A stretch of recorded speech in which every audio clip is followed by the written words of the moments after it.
My business collapsed, and I lost my house overnight. I went to my son's place, hoping to stay for a few days. He said, "Dad, my wife isn't comfortable having you here." That night, I slept in my car. The next morning, a butler called me. He said his employer, a dying billionaire, had requested to see me before signing his will. "I'm glad to have you here. Follow my story until the end and comment the city you're watching from, so I can see how far my story has reached." I never imagined that at 62 years old, I would be sitting in my car in a McDonald's parking lot, trying to figure out where I was going to sleep that night. The smell of French fries mixed with the musty odor of my old Honda, and I couldn't help but laugh bitterly at the irony. 3 months ago, I had an office on the 15th floor of a downtown building. Now I was counting the $7.38 in my wallet, wondering if that would be enough for a cup of coffee and maybe a burger. The collapse happened so fast I still can't fully process it. 35 years building Hartwell Construction from nothing, and it all disappeared in a matter of weeks. The lawsuit from the Morrison Project was the final nail in the coffin. When their foundation cracked due to soil issues we couldn't have predicted, they came after us with everything they had. My insurance company found a technicality to deny coverage, and suddenly I was facing a $2 million judgment I couldn't pay. I lost the business first, then the house. The bank didn't care about my decades of perfect payment history. Numbers on a spreadsheet don't have feelings, and mine were all in the red. I managed to salvage a few $1,000s from the sale of my tools and equipment, but that money went fast. Rent, food, gas, the basic necessities that I'd taken for granted for so long. That's how I ended up at Michael's door on a Tuesday afternoon, holding a single suitcase and what remained of my pride. My son lived in a beautiful colonial house in the suburbs, the kind of place I'd dreamed of buying when he was little. His wife Sarah had expensive taste, and it showed in every perfectly arranged detail of their home. "Dad?" Michael opened the door looking surprised, even though I'd called ahead. "I thought you were coming this weekend." "Plans changed," I said, trying to keep my voice steady. "Is now a bad time?" Before he could answer, Sarah appeared behind him. I'd never been her favorite person, but the look she gave me that day was different. It wasn't just dislike. It was something closer to disgust. "Walter," she said, my name sounding like a burden in her mouth. "Michael told me about your situation." I shifted the suitcase to my other hand. "I was hoping I could stay for a few days just until I get back on my feet. I won't be any trouble." Sarah crossed her arms, and I noticed Michael's posture change immediately. He'd always been a good kid, but somewhere along, the way he'd learned to read his wife's moods like weather patterns. "The thing is," Sarah continued, her voice taking on that particular tone women use when they're about to deliver bad news wrapped in false concern, "we have the Hendersons coming to stay this weekend, and you know how small our guest room is." I looked at Michael, waiting for him to say something, anything. We both knew the Hendersons lived 20 minutes away and had never stayed overnight in their lives. "Maybe there's a motel nearby," Michael said finally, not meeting my eyes. "Something temporary until you figure things out." Standing there on their doorstep, I felt something break inside me that had nothing to do with money or houses. This was my son, the boy I'd taught to ride a bike, helped with homework, cheered for at every baseball game, the man I'd put through college even when it meant taking on extra debt. "I see," I said quietly. Sarah's expression softened just enough to look sympathetic. "It's not that we don't want to help, Walter. It's just that this is such a difficult time for everyone. Michael's been so stressed about work, and I'm dealing with my mother's health issues. We barely have the emotional bandwidth to handle our own problems." Emotional bandwidth. I wondered when caring for family became something that required bandwidth, like an internet connection. "Of course," I said. "I understand." But I didn't understand. I didn't understand how the same woman who'd called me every time she needed help, moving furniture or wanted someone to watch their dog during vacation trips, could suddenly find me too much of a burden for a few nights on their couch. "There's a Hampton Inn about 10 miles from here," Michael said, finally looking at me directly. "It's not too expensive." $95 a night. I'd checked their website on my phone before coming over. 3 nights would wipe out most of what I had left. That sounds perfect, I lied. Sarah brightened immediately, the way people do when an uncomfortable situation resolves itself in their favor. And once you're settled somewhere permanent, we'd love to have you over for dinner. Maybe next month? Next month. When the inconvenience of my presence would be limited to a few hours and a home-cooked meal. I hugged Michael goodbye, and for a moment he held on a little longer than usual. I thought maybe he was going to change his mind, invite me in, tell Sarah that his father needed help, and that was that. Instead, he patted my back and said, "Take care of yourself, Dad." Walking back to my car, I heard their front door close with a soft click that sounded final. I sat in their driveway for a few minutes, watching their house. The lawn was perfectly manicured, the flower beds arranged with magazine precision. Through the living room window, I could see Sarah moving around, probably already forgetting I'd been there. The Hampton Inn was full. So was the Holiday Inn Express, and the 2 budget motels I tried after that. Apparently, there was some kind of conference in town, and every room was booked. By 8 o'clock, I was parked behind a 24-hour diner, trying to figure out how to sleep in a Honda Civic without looking like a homeless person. The irony wasn't lost on me. I'd spent my entire career building homes for other people, and now I couldn't find a place to sleep. That's when my phone rang. The number on my phone wasn't one I recognized. After the day I'd had, part of me wanted to let it go to voicemail, but desperation makes you answer calls you might otherwise ignore. Walter Hartwell? The voice was formal, precise, with just a hint of an accent I couldn't place. Speaking. My name is Edmund Blackwood. I'm calling on behalf of my employer, Mr. Harrison Blackwell. He would very much like to meet with you tomorrow morning if you're available. I shifted in the driver's seat, trying to get comfortable against the Honda's worn upholstery. I'm sorry, who? Harrison Blackwell, Edmund repeated patiently. He's requested a meeting with you at 10 o'clock tomorrow morning. It's quite urgent, I'm afraid. The name meant nothing to me. In 35 years of construction work, you meet a lot of people, but Harrison Blackwell wasn't ringing any bells. I think you might have the wrong Walter Hartwell, I said. I don't know anyone by that name. There was a pause, then the sound of papers rustling. Walter James Hartwell, born March 15, 1962, previously owner of Hartwell Construction? My stomach tightened. How do you know about my business? Mr. Blackwell has been quite specific about wanting to meet with you. He's not in the best of health, and time is rather precious. I looked around the empty parking lot. A few hours ago, I'd been turned away by my own son. Now a complete stranger was asking for a meeting like I was someone important. What does he want? I'm afraid I can't discuss the details over the phone, but I can tell you that Mr. Blackwell is prepared to compensate you for your time. Would $500 be sufficient for a 1-hour meeting? $500. More than I'd seen in weeks. I thought about my $7.38, about sleeping in my car, about the look on Sarah's face when she'd suggested a motel. Where? The Blackwell estate. I can send you the address. Shall we say 10 o'clock? I'll be there. After hanging up, I sat staring at my phone screen. The whole conversation felt surreal, like something that happened to other people. Rich strangers didn't just call up failed contractors and offer them money for meetings. But then again, a week ago, I wouldn't have believed I'd be sleeping in my car either. The address came through a few minutes later, 37 Elm Ridge Drive.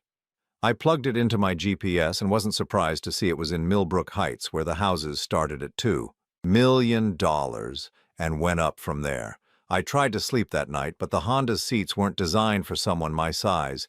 Every time I started to doze off, a car would pull into the diner's parking lot, headlights sweeping across my windshield. I spent most of the night staring at the ceiling, wondering what kind of man had enough money to pay $500 for an hour of a stranger's time. By morning, I was stiff, tired, and more than a little nervous. I cleaned up as best I could in the diner's bathroom, combing my gray hair with my fingers and splashing cold water on my face. The man in the mirror looked older than 62, worn down by months of stress and a night in a car. The Blackwell estate was everything I'd expected and more. The gates alone probably cost more than most people's cars, electronic and imposing, with B emblems worked into the iron scrollwork. A voice came through the intercom before I could even announce myself. "Mr. Hartwell, please proceed to the main house." The driveway curved through what looked like a professionally maintained park. Ancient oak trees lined the path, their branches forming a canopy overhead. The house, when it finally came into view, wasn't just large, it was magnificent. Colonial architecture with modern touches, probably 20,000 square feet, sitting on grounds that seemed to stretch forever.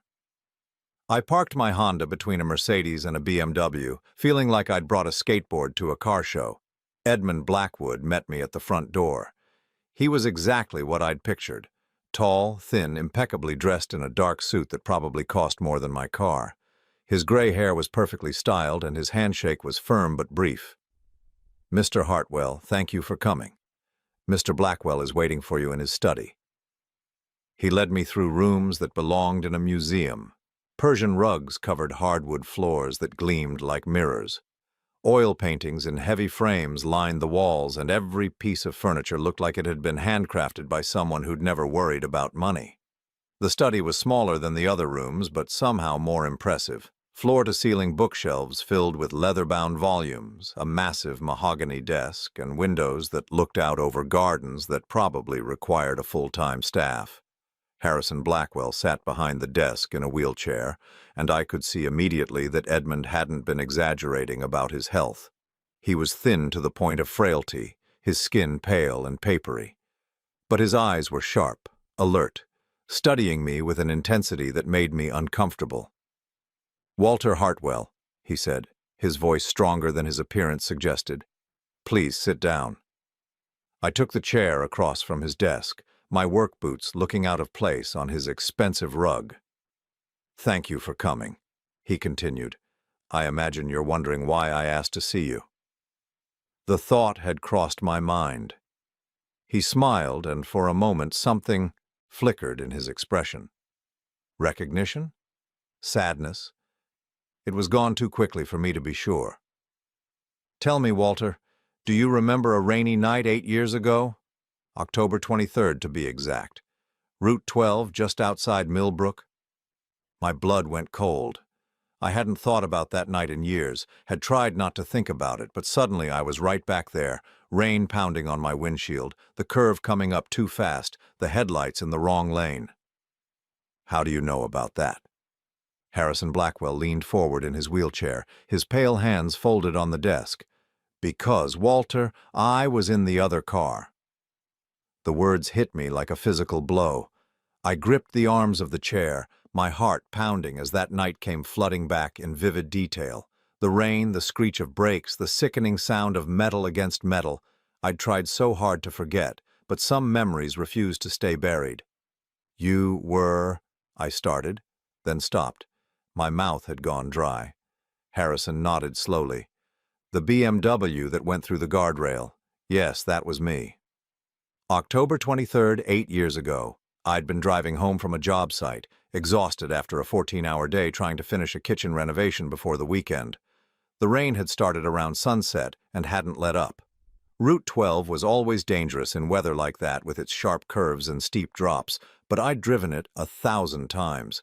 I was coming around the bend near Miller's Creek when I saw the headlights. They were in my lane, coming straight at me.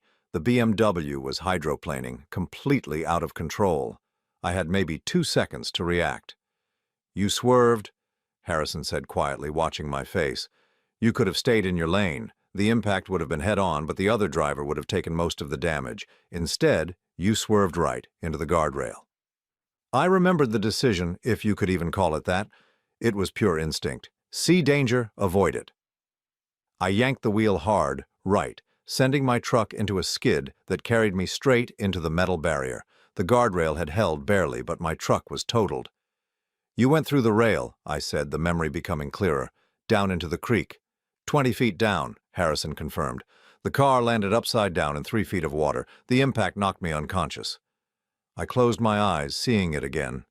After my truck had come to a stop, I'd sat there for a moment, dazed, checking to see if anything was broken. That's when I'd heard the splash from below, seen the headlights pointing up through the rain. You climbed down, Harrison continued. The embankment was muddy, steep. You fell at least twice, I'm told. By the time you reached my car, it was filling with water. The details were coming back now, sharp and clear. The BMW had been crumpled like a tin can, driver's side down in the creek. Water was pouring in through the broken windows. I'd waded in, soaking myself to the waist in freezing October water. The door was jammed, I said softly. You broke the passenger window with a rock, cut your hands doing it. Then you pulled me out through the opening. I remembered that part vividly. Harrison had been unconscious, a dead weight, blood running from a gash on his forehead. Getting him through that window and up the embankment had been one of the hardest things I'd ever done physically. By the time I'd dragged him to the road, my back was screaming and my hands were torn up from the broken glass. The ambulance came, Harrison said. You rode with me to the hospital, stayed until my wife arrived. The doctors said if I'd been in that water for another few minutes. He didn't finish the sentence. He didn't need to. You saved my life, Walter. I shifted uncomfortably in the chair. Anyone would have done the same thing. Harrison's laugh was bitter. Would they?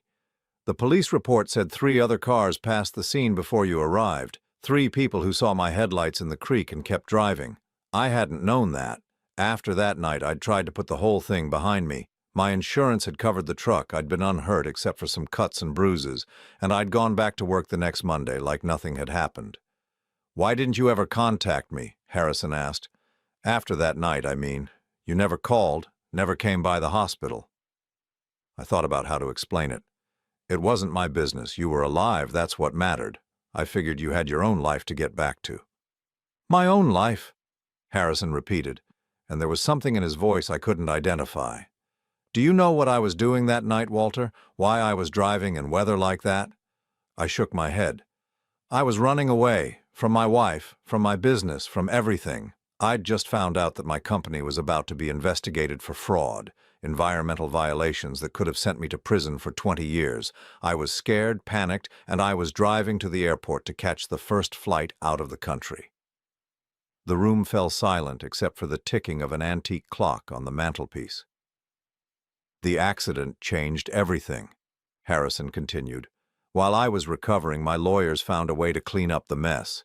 The investigation went away, the charges were dropped. By the time I was back on my feet, I had a second chance.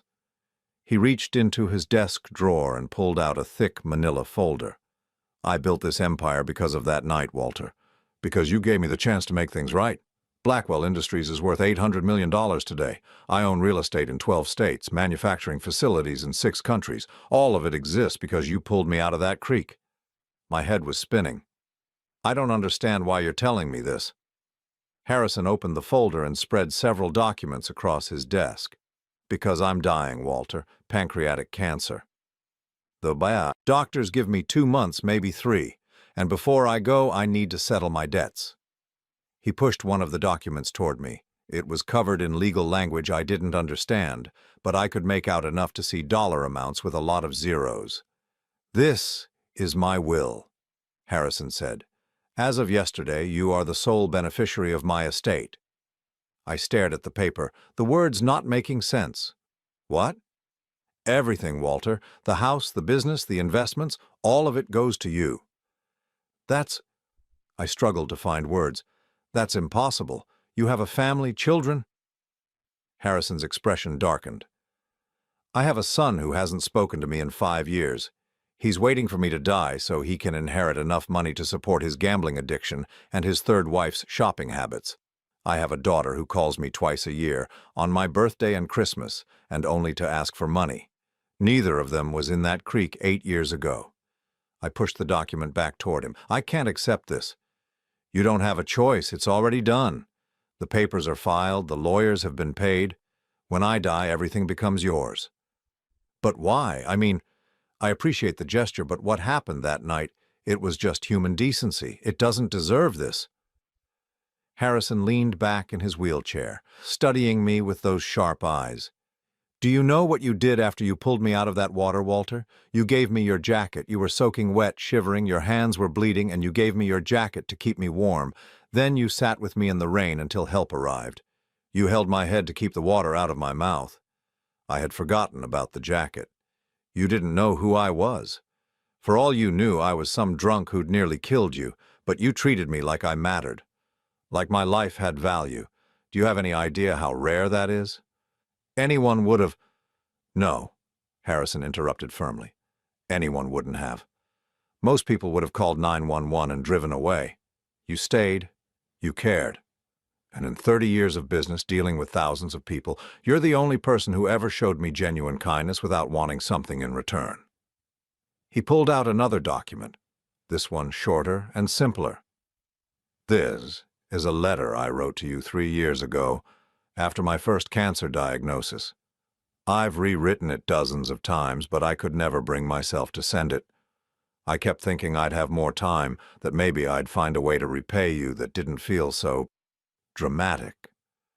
Mr. Blackwell, I really can't—" "Harrison, and yes, you can, you will." His voice carried the authority of a man used to having his orders followed. "Because whether you like it or not, Walter, you're about to become a very wealthy man." I sat there staring at the documents, my mind reeling. This morning I'd woken up in my car with $7 to my name. Now this stranger was telling me I was going to inherit hundreds of millions of dollars. "There's something else," Harrison said, his voice softer now. "Something you need to know before you make any decisions about your family." He reached for a thick file folder I hadn't noticed before, one with my name written on the tab in neat handwriting. "I've been keeping track of you, Walter, not in a creepy way," he added quickly, seeing my expression. "But I wanted to know how you were doing, whether you were happy, successful, if you needed anything. I hired a private investigator to do periodic checks." My stomach clenched. "What kind of checks?" "The last report came in 2 weeks ago. I know about your business, about the lawsuit, about losing your house. I know you went to your son for help." Harrison opened the file and pulled out several photographs. They were surveillance shots taken with a long lens. Me standing on Michael's doorstep. Sarah's face in the window. Me walking back to my car. "I also know what they said to you." The blood drained from my face. "How could you possibly know that?" Harrison's smile was grim. "Money buys a lot of things, Walter, including very sophisticated listening devices. My investigator recorded the entire conversation." He reached into the folder again and pulled out a small digital recorder. "Would you like to hear it again?" "No," I said quickly, but Harrison was already pressing play. Sarah's voice filled the room, crystal clear and dripping with disdain. "It's not that we don't want to help, Walter. It's just that this is such a difficult time for everyone. Michael's been so stressed about work, and I'm dealing with my mother's health issues. We barely have the emotional bandwidth to handle our own problems." Then Michael's voice, weak and apologetic. "Maybe there's a motel nearby. Something temporary until you figure things out." Hearing it again was worse than living it the first time. The casual cruelty, the complete lack of empathy. These were people who'd called me when they needed help moving, when they wanted someone to watch their dog, when they needed a co-signer for their first mortgage. Harrison clicked off the recorder. "There's more, if you'd like to hear it. Conversations they had after you left. About how relieved they were that you didn't push harder, about how they'd been dreading this day for months, knowing eventually you'd come asking for help." I felt sick. "Why are you showing me this?" "Because you need to understand who these people really are before you make any decisions about your future, and because there's something else you should know." He pulled out another document, this one with Michael's name at the top. "Your son owes $43,000 in credit card debt. His wife has a shopping addiction that they've been hiding for years. Their mortgage is underwater and they're 3 months behind on payments." My head was spinning. "How do you know all this?" "Credit reports, bank records, public filings. It's amazing what money can buy in terms of information." Harrison's expression was grim. They're facing foreclosure, Walter. Within 6 months, they'll lose their house. But Michael said business was good. He got that promotion last year. The promotion came with a salary increase of $8,000 annually. Sarah's spending increased by $30,000 that same year. Harrison showed me a spreadsheet covered in numbers. She spends more on clothes in a month than most people make. I stared at the papers, trying to process what I was seeing. They're broke. Worse than broke, they're drowning, and they know it. Then why wouldn't they help me? If they understood what it was like to struggle. Harrison's laugh was bitter. Because admitting they had financial problems would have meant admitting Sarah was wrong, and Sarah is never wrong. It was easier to paint you as the irresponsible one, the father who should have planned better. The room felt like it was closing in on me. Everything I thought I knew about my son's life was a lie. The beautiful house, the expensive cars, the perfect suburban existence. It was all built on debt and denial. "There's more," Harrison said gently. "Conversations between your son and his wife about you, about your financial situation." He pressed play on the recorder again. "He's probably expecting us to bail him out," Sarah's voice said. "I mean, that's what parents are for, right? To clean up their children's messes." "Dad's not my child," Michael replied, but his voice was uncertain. "Might as well be. He's always been impractical. Who starts a construction business without planning for economic downturns? It's like he never learned how to be a real adult." Michael's voice again. "Maybe we could help him with a small loan." "With what money, Michael? We can barely cover our own expenses. Besides, he made his choices. He had 35 years to save for retirement, to build a safety net. It's not our fault he didn't." "But he's my father, and I'm your wife. Your primary responsibility is to me and our future children, not to some old man who couldn't manage his own life properly." The recording stopped. I sat there in silence, feeling like I'd been punched in the stomach. Future children. They'd been talking about having kids while simultaneously discussing how I was too much of a burden to help. "How long have you had this?" I asked. "The recording?" 2 days. My investigator sent it right after it happened." Harrison leaned forward in his wheelchair. "Walter, I want you to understand something. Your son didn't refuse to help you because he couldn't. He refused because she told him to, and he chose her opinion over his father's welfare. I thought about Michael as a little boy, how he used to follow me around job sites wearing a tiny hard hat I'd bought him, how he'd beamed with pride when I taught him to use a level, how he'd called my work building dreams. When had that admiration turned into resentment? "She's been working on him for years," Harrison continued, apparently reading my thoughts. "I have recordings going back 8 months. Little comments about how you're too dependent, too emotional. How successful men don't let family drama interfere with their goals." "He used to call me every Sunday," I said quietly. "When did that stop?" Harrison consulted the file. 14 months ago, right around the time Sarah started her campaign to help Michael establish healthy boundaries with toxic family members. Toxic. My own son thought I was toxic. "She's very good at it," Harrison said. "Manipulation, I mean. It's subtle, gradual. She never directly said he shouldn't help you. She just made him feel guilty for wanting to, made him think that caring about his father was a sign of weakness." I buried my face in my hands. 35 years of being a good father, of putting Michael's needs first, of working extra hours to pay for his college, his wedding, the down payment on his first apartment, all of it erased by a woman who saw me as competition for her husband's loyalty. "Why are you telling me this?" I asked. "I mean, I appreciate the money, the will, but why the investigation? Why dig into my family's dirty laundry?" Harrison was quiet for a long moment. "Because 8 years ago you showed me what real character looks like.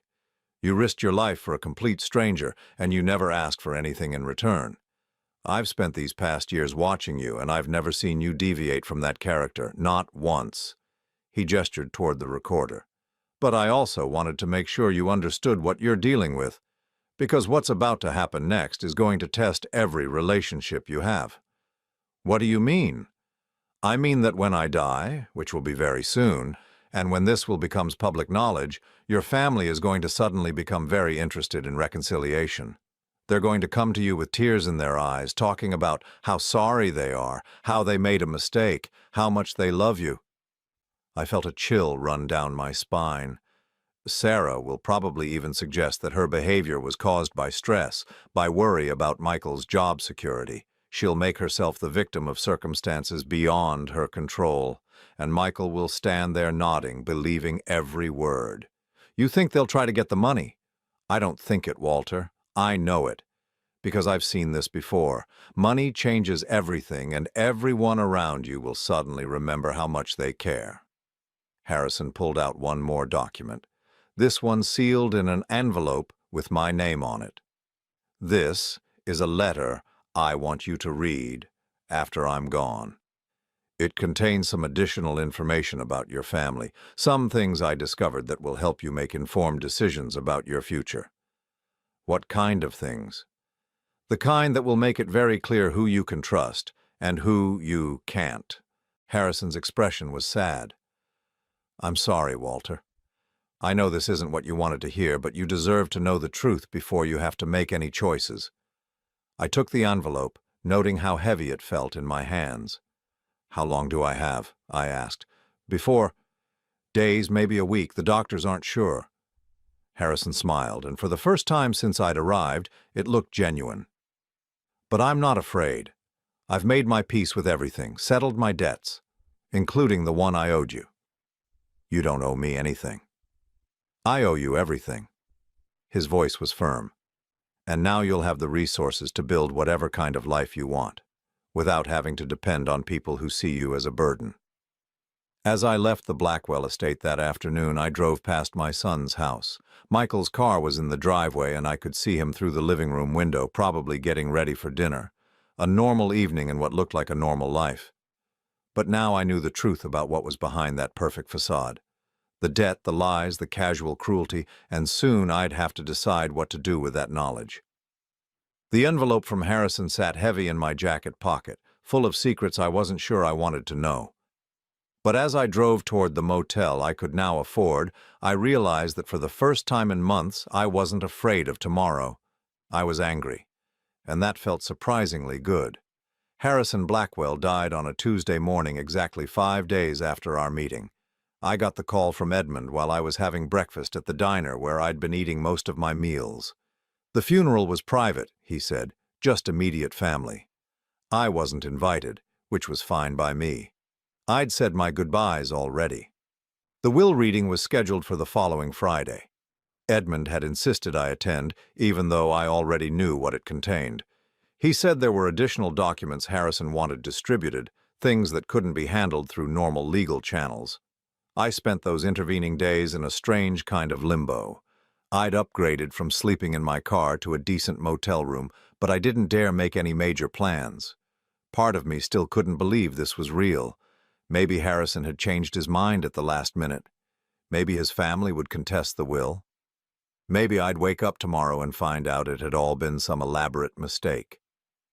But Friday morning came, and Edmund called to confirm the appointment.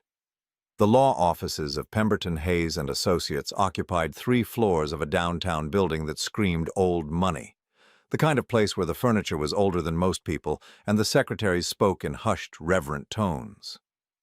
I arrived 15 minutes early, wearing the only decent suit I owned. It was 5 years old and didn't fit quite right anymore, but it was clean and pressed. The receptionist directed me to a conference room on the 20th floor, where floor-to-ceiling windows offered a view of the city that probably cost more per square foot than most people's entire apartments. I wasn't alone. Harrison's son, Richard, sat at one end of the massive mahogany table, looking like he'd rather be anywhere else. He was younger than I'd expected, maybe 35, with his father's sharp eyes but none of his presence. His suit probably cost more than my car, and his watch caught the light in a way that suggested serious money. His sister, Amanda, sat across from him, checking her phone with the bored expression of someone who considered this whole proceeding a waste of her time. She was beautiful in the way that money makes possible: perfect hair, perfect makeup, clothes that fit like they'd been made specifically for her body. Neither of them acknowledged my presence when I walked in. The lawyer, James Pemberton, was exactly what central casting would have ordered for this role. Gray-haired, distinguished, expensive suit, and the kind of voice that suggested generations of prestigious education. He spread several folders across the table and cleared his throat. "We're here today for the reading of the last will and testament of Harrison Maxwell Blackwell," he began, his tone formal and impersonal. "As you all know, Mr. Blackwell made some significant changes to his estate planning in the weeks before his death." Richard leaned forward. "How significant?" Pemberton consulted his notes. "The previous will, dated 3 years ago, left the bulk of the estate divided equally between his 2 children. The new will, executed 2 weeks ago, supersedes that document entirely." Amanda looked up from her phone for the first time. "What do you mean, supersedes?" "I mean, Miss Blackwell, that the new will contains very different provisions." Pemberton opened the first folder and began reading in that measured, legal tone that somehow managed to drain all emotion from even the most shocking statements. "To my son, Richard, who has spent the last 5 years waiting for me to die so he can inherit enough money to support his gambling debts and his wife's spending habits, I leave the sum of $100,000. This should be sufficient to pay for rehabilitation programs should he choose to address his addictions." Richard's face went white. "What the hell is this?" Pemberton continued reading without pause. "To my daughter, Amanda, who has called me exactly 16 times in the past 5 years, each time to request money for various personal expenditures, I leave the sum of $100,000. Perhaps this will purchase enough designer handbags to fill the emptiness that material possessions clearly haven't filled so far." Amanda shot to her feet. "This is insane. He can't do this." "I assure you, Miss Blackwell, your father was of sound mind when he executed this document. There are medical evaluations to confirm his mental competency." "Then who gets everything else?" Richard demanded. Pemberton turned to me. "The remainder of Mr. Harrison Blackwell's estate, valued at approximately $786 million, including all business interests, real property, investments, and personal effects, is left to Walter James Hartwell." The silence that followed was so complete I could hear the air conditioning humming through the vents. Richard and Amanda both stared at me like I'd just materialized out of thin air. "Who the hell is Walter Hartwell?" Amanda finally asked. Pemberton consulted his notes again. "According to the documentation provided by your father, Mr. Hartwell saved his life 8 years ago in an automobile accident. The will specifically states that Mr. Hartwell is the only person who ever showed me genuine kindness without expecting anything in return." Richard's chair scraped against the floor as he pushed back from the table. "This is insane. Our father leaves nearly $800 million to some random stranger because of a car accident." "Not random," I said quietly. It was the first time I'd spoken since entering the room. "I pulled your father out of a creek after his car went through a guardrail. He would have drowned if I hadn't been there." Amanda rounded on me. "So what? You did what any decent person would do, and now you think you deserve our inheritance?" "I didn't ask for this," I said. "I didn't even know who your father was until a week ago." "Bullshit," Richard snapped. "Nobody gives away that kind of money to a stranger. What's your angle? What did you do to manipulate him?" Before I could answer, Pemberton cleared his throat again. "There are additional documents your father asked me to distribute." He handed me a sealed envelope with my name on it, then gave similar envelopes to Richard and Amanda. He requested that these be opened and read aloud in everyone's presence. My envelope contained a single sheet of paper with Harrison's letterhead. The handwriting was shaky but legible. "Walter," I read aloud, "if you're reading this, then Richard and Amanda have just learned that their years of indifference and greed have finally caught up with them. They're probably calling you a manipulator, suggesting you somehow tricked a dying old man into changing his will. Don't let them. You earned this inheritance 8 years ago, when you risked your life for a stranger. But you've proven you deserve it every day since by living with integrity and kindness, qualities my children never learned." I looked up to see both siblings, staring at me with undisguised hostility. Richard tore open his envelope and began reading in a voice tight with anger. To Richard, your gambling debts currently total $623,000. You've borrowed against your trust fund, taken cash advances on 17 different credit cards, and forged my signature on 3 separate occasions to access funds from accounts you had no right to touch. The private investigator's report is attached for your reference. His face was scarlet now. He was having us investigated? Amanda's hands were shaking as she opened her own letter. To Amanda, in the past 3 years, you've spent over $400,000 on clothes, jewelry, and cosmetic procedures while claiming to be a struggling artist. You've never sold a single painting, never held a job for more than 2 months, and you've been living off money you've been stealing from the household account for years.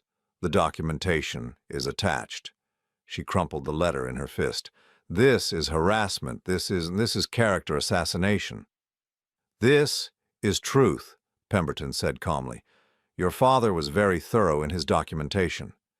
Richard turned to me, his face twisted with rage.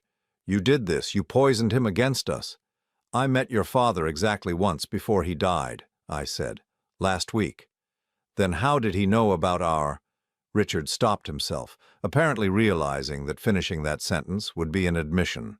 Your father hired private investigators, Pemberton explained. He wanted to understand who he was leaving his money to. That included investigating his own children. Amanda was crying now, but they were angry tears, not sad ones. He was our father. How could he humiliate us like this? Maybe, I said quietly. He was hoping you'd prove him wrong. The meeting continued for another hour, covering the technical details of the inheritance, the transfer of assets, the legal procedures that would need to be followed. But the real drama was over. Richard and Amanda left without saying goodbye, their faces set in identical expressions of fury and disbelief. As I walked to my car afterward, my phone rang. Michael's name appeared on the screen. Dad, I just heard, is it true? About Harrison Blackwell? Word traveled fast in a city this size. I wondered who had called him, how the news had already spread. It's true. Jesus, Dad, $700 million? I can't even, that's incredible. There was something in his voice I'd never heard before. Not excitement exactly, more like calculation. Yeah, I said, it's incredible. Listen, Sarah and I were talking, and we feel terrible about the other day. We were stressed, overwhelmed, and we said some things we didn't mean. We'd love to have you over for dinner tomorrow night, to celebrate and to apologize.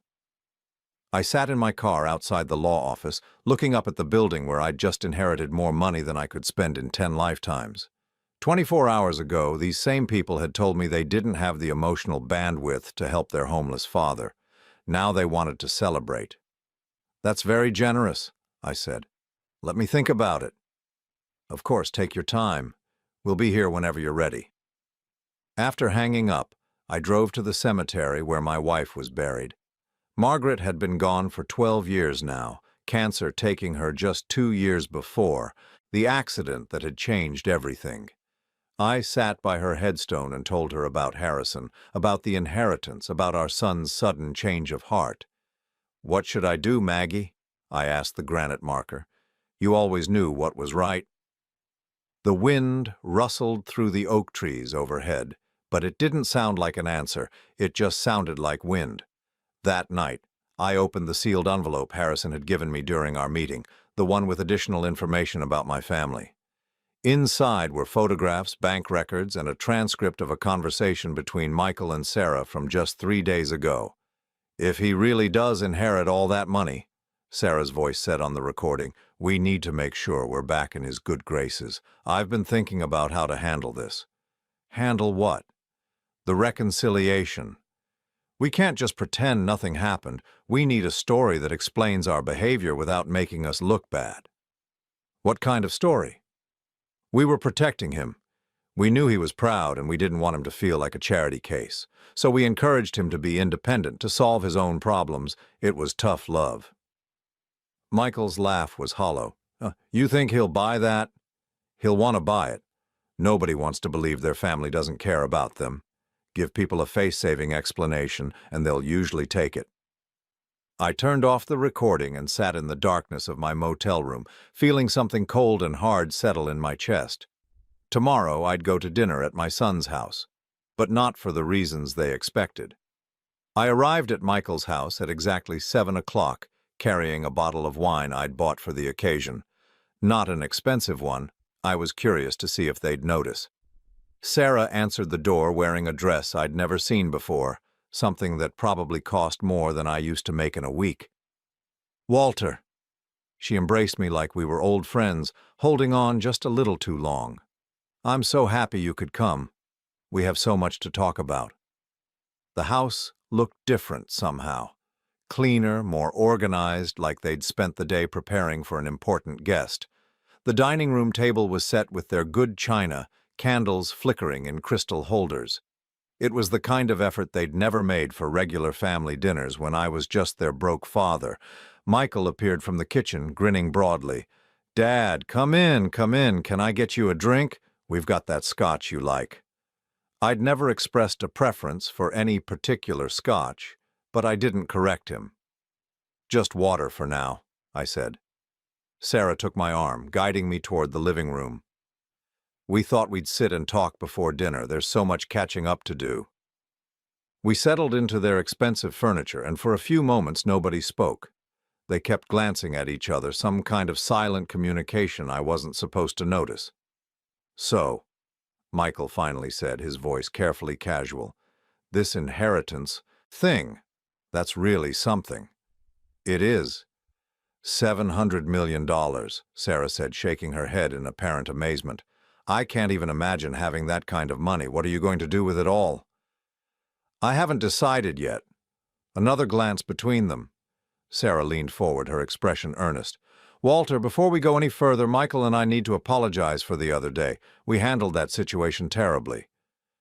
"We were stressed," Michael added quickly. "Sarah's mother has been having health problems and my job's been crazy. We weren't thinking clearly." Sarah nodded vigorously. "The truth is, we were trying to protect you. We knew how proud you are, how independent. We thought if we offered to help right away, you'd feel like a charity case." "It was tough love," Michael said, using exactly the phrase from the recording. "We wanted you to know we believed in your ability to bounce back." I took a sip of my water and studied their faces. They looked so sincere, so concerned.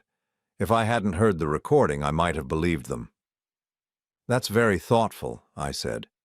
"We've always believed in you, Dad. You raised me to be strong, independent. We just wanted to honor that." Sarah reached over and squeezed my hand. "Family is the most important thing in the world. We never want you to doubt that we love you." "Of course," I said. "Family is everything." They both relaxed visibly. Sarah smiled, the kind of radiant expression she usually reserved for when she got her way about something. "So tell us about this Harrison Blackwell," she said. "What was he like?" I described my meeting with Harrison, leaving out the parts about the surveillance and the recordings. I told them about the accident, about pulling him from the creek, about how grateful he'd been. "You saved his life," Michael said, pride evident in his voice. "Of course he wanted to reward you." "It's like something out of a movie," Sarah added, "the hero getting his just reward." Dinner was elaborate. Prime rib, expensive wine, all of my supposed favorite foods. They asked questions about my plans, offered suggestions about investments and financial advisors. Sarah mentioned a charity she supported, something about children's literacy, and how wonderful it would be if I wanted to get involved. "Philanthropy is so important when you have means," she said. "It's a way of giving back, of making a difference." "We could help you set something up," Michael offered. "Sarah has connections in the nonprofit world." After dinner, we moved to the living room for coffee. That's when Sarah brought out the photo album. "I was going through some old pictures," she said, settling beside me on the couch. "Look at this one. It was from Michael's wedding day, all of us smiling at the camera. We look so happy," she said softly. "Family is everything, isn't it?" She turned the pages, showing me pictures from holidays, birthdays, graduations, all the moments when we'd been together, when everything had seemed normal. "I know we haven't been as close as we should be," Michael said. "Life gets busy, people get caught up in their own problems. But at the end of the day, we're family. That's what matters." Sarah closed the album and looked at me with tears in her eyes. "I hope you can forgive us, Walter, for not being there when you needed us. We want to do better." "We want to be a real family again," Michael added. I set down my coffee cup and smiled at them. "I appreciate that, I really do." "So we're okay?" Sarah asked hopefully. "Oh, we're fine," I said. "In fact, I have something for you." I reached into my jacket pocket and pulled out 2 envelopes, handing one to each of them. "What's this?" Michael asked. "Open them." Sarah tore hers open first. Inside was a cashier's check for $25,000. Michael's contained the same amount. "Dad, what's this for?" Michael asked, staring at the check. "It's a gift," I said, "from someone who understands what it's like to be struggling financially." They both looked confused. "Struggling?" Sarah said. "We're not struggling." I pulled out a folder I'd been carrying and set it on the coffee table. "Actually, you are. $43,000 in credit card debt. 3 months behind on your mortgage. Sarah's spending has increased by $30,000 a year while your income has remained flat." The color drained from both their faces. "How do you know that?" Michael whispered. "The same way I know about the conversation you had 3 days ago, planning how to handle my reconciliation. The same way I know you told your wife I was too much of a burden to help because you barely had the emotional bandwidth for your own problems." Sarah's mouth opened and closed like a fish. "Walter, I can explain." "You don't need to explain. I understand perfectly. You thought I was a failure, a burden, someone whose problems were too inconvenient to deal with. You were probably hoping I'd just disappear so you wouldn't have to feel guilty anymore." Michael leaned forward, desperation creeping into his voice. "Dad, that's not fair. We love you." "No," I said quietly. "You love what I can give you. There's a difference." I stood up, buttoning my jacket. "The checks are yours to keep. Consider it payment for a valuable lesson." "What lesson?" Sarah asked, her voice small. "That your father isn't stupid, and that sometimes karma takes a while, but it always collects." Michael stood as well, panic in his eyes. "Dad, wait, don't leave like this. We can work this out." "There's nothing to work out, son. You made your choice when I needed help. I'm just making mine now." "But we're family," Sarah said, tears streaming down her face. "Family forgives each other." I paused at the front door. "You're right, family does forgive. But forgiveness doesn't mean pretending things didn't happen, and it doesn't mean I have to keep putting myself in a position to be hurt." "What are you saying?" Michael asked. "I'm saying goodbye." 6 months later, I was sitting on the porch of my new house, watching the sunset over the lake. It wasn't a mansion like Harrison's place, but it was mine, paid for with cash, no mortgage, no debt, no one who could take it away from me. The inheritance had been finalized without contest. Richard and Amanda Blackwell had apparently decided that fighting over $100,000 wasn't worth the legal fees. I'd kept Harrison's businesses running, hiring good people to manage what I didn't understand myself. I'd heard through mutual acquaintances that Michael and Sarah had used the $25,000 to catch up on their mortgage payments. They'd also heard somehow about my new address. Michael had called twice, leaving voicemails I hadn't returned. Sarah had sent a card at Christmas. I hadn't blocked their numbers or refused their contact entirely. I just didn't engage. When someone shows you who they really are, believe them the first time. Maya Angelou had said that, and she'd been right. The truth was, I wasn't angry anymore. Anger required emotional investment, and I'd stopped investing in people who saw me as a means to an end rather than someone worth loving. I had made new friends in my new town, people who knew me as the guy who'd inherited some money from a grateful stranger, not as someone's disappointing father or inconvenient relative. They invited me to barbecues and poker games and didn't expect anything from me except my company. I'd also started volunteering at a local shelter for homeless veterans, helping guys who reminded me of myself not too long ago, Men who'd lost everything through circumstances beyond their control, who just needed someone to see them as human beings deserving of dignity and respect. It turned out that being genuinely wealthy wasn't about the money itself. It was about the freedom to choose who you spent your time with, who you helped, who you loved. It was about never having to compromise your values or accept poor treatment because you needed something from someone. As the sun disappeared behind the mountains, I thought about Harrison Blackwell and the night that had changed both our lives. He'd been running away from his problems when I pulled him from that creek. But maybe, in a way, he'd been running toward this moment, toward the chance to give someone else the freedom he'd never known how to find himself. Margaret's picture sat on the table beside my chair, and I raised my glass of wine in her direction. "We did okay, Maggie," I said to the photograph. "We raised a son who became exactly what his mother wanted him to be. That's not our fault." The evening air was soft and warm, filled with the sound of crickets and the gentle lapping of water against the shore. Somewhere in the distance, a family was having a barbecue, their laughter carrying across the lake. It was the sound of people who actually enjoyed each other's company, who chose to be together instead of feeling obligated. The sound of real family, the kind you create rather than the kind you're born into. I closed my eyes and listened, and for the first time in longer than I could remember, I felt completely at peace.